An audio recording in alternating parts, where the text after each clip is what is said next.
When Japanese naval officers received the intelligence reports in 1943, several of them assumed the figures were a mistake, a translation error, a piece of American propaganda designed to demoralize them, because the numbers in front of them described something that, by every rule of shipbuilding they understood, was simply not possible.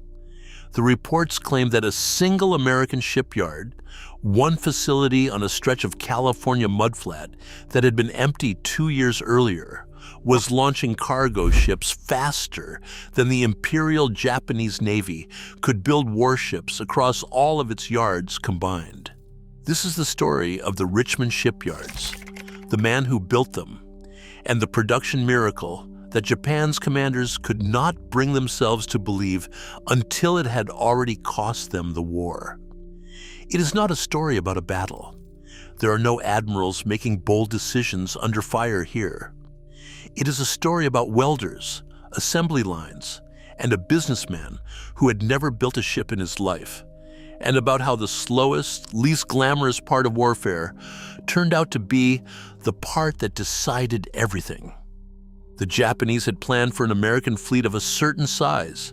They had not planned for a country that could build a new one faster than they could sink the old one.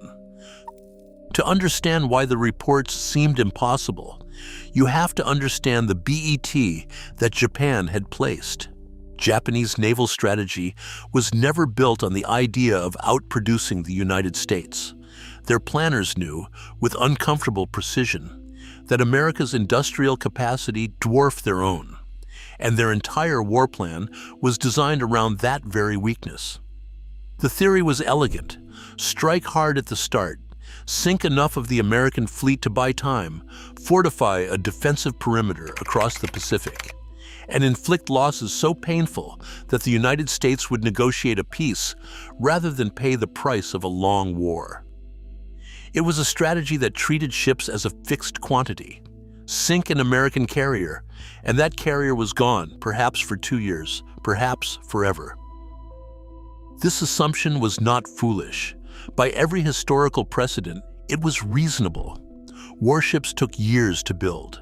A fleet carrier was the product of enormous skilled labor, scarce materials, and slow, careful construction in specialized yards. When the Japanese sank a capital ship, they expected the gap it left to stay open long enough to matter. The flaw was not in their arithmetic. It was in their assumption that American shipbuilding would behave the way shipbuilding had always behaved. They were measuring a war by the rules of the past. And on the other side of the ocean, a man with no naval background at all was quietly tearing those rules apart. Henry Kaiser had never built a ship, and that fact is essential to everything that followed. Before the war, Kaiser was a construction man. He had paved roads, and he had moved earth. He had been part of the consortium that built the Hoover Dam. His business was large-scale civil engineering, pouring concrete, organizing labor, finishing enormous projects ahead of schedule. He knew nothing about hull design, naval architecture, or the centuries of accumulated tradition that governed how ships were made. And in 1940, when Britain came to the United States desperate for cargo vessels to replace the ships German submarines were sinking faster than they could be built, that ignorance turned out to be an advantage. A traditional shipbuilder looked at a ship and saw a craft to be assembled, plank by plank and plate by plate, in a process refined over generations. Kaiser looked at a ship and saw a construction project, a problem of logistics, scheduling, and repeatable tasks. He did not feel bound by how things had always been done, because he had never done them.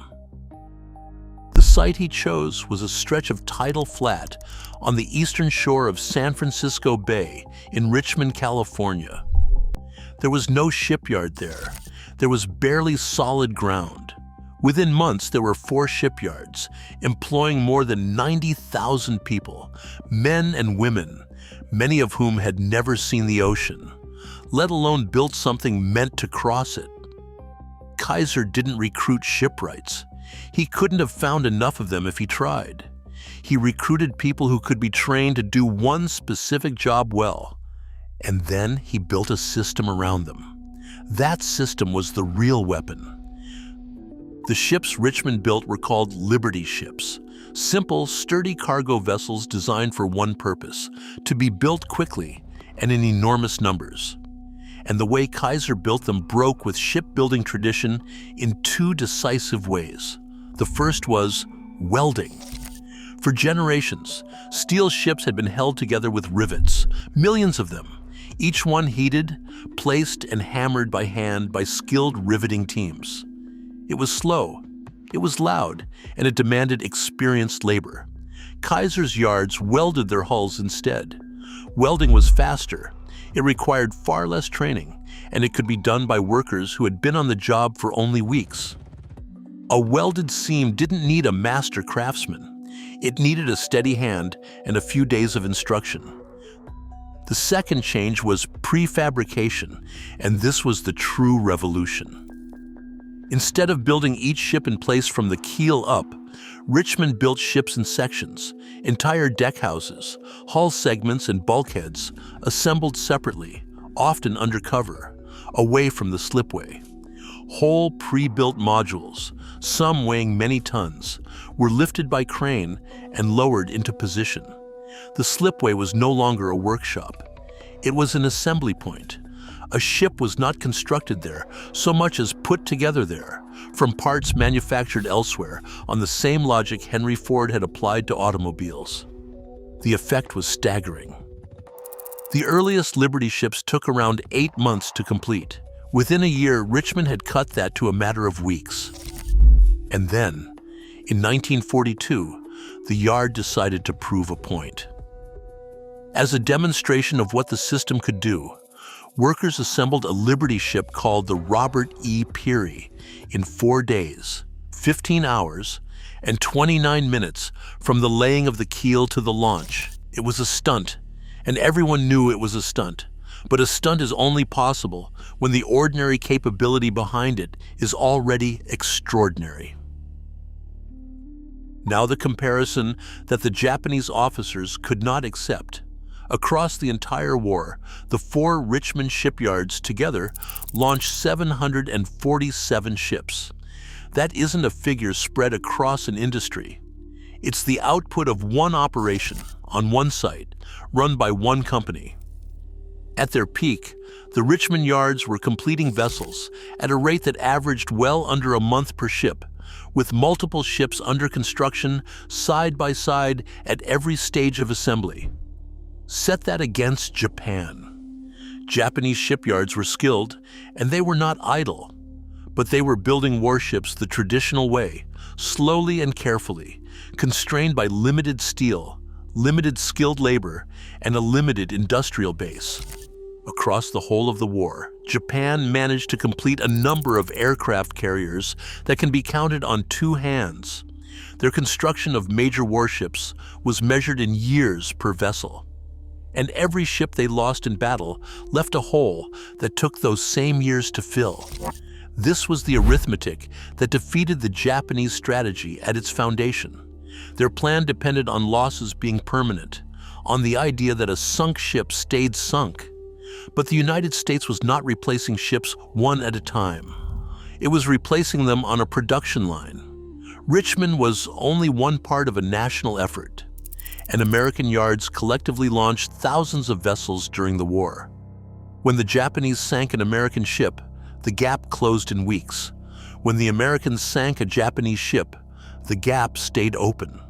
The Japanese had not lost a battle of numbers. They had lost a battle of time, and they had lost it before the first shot of the Pacific War was ever fired. By 1944, the disbelief was no longer possible to sustain. Japanese commanders watching the Pacific Campaign unfold saw American task forces that did not shrink the way their strategy required them to. Carriers sunk at Midway, and in the Solomons were replaced by newer, better carriers.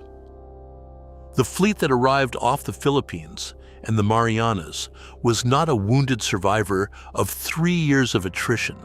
It was larger, faster, and more numerous than the fleet that had existed at Pearl Harbor.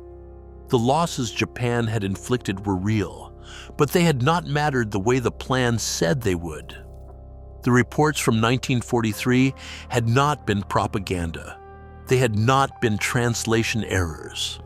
They had been an early, accurate warning of exactly how the war would end, and Japan's planners had been unable to believe it because believing it meant accepting that the war was already lost.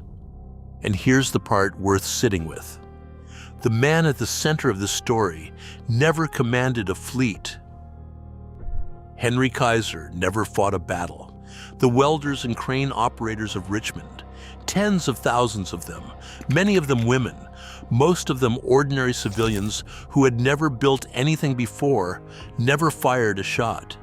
But they did something that no admiral could have done. They changed the rules of the war itself. They turned shipbuilding from a craft into a process. And in doing so, they made American losses temporary and Japanese losses permanent.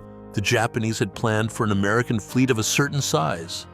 They had not planned for a country that could build a new one faster than they could sink the old one.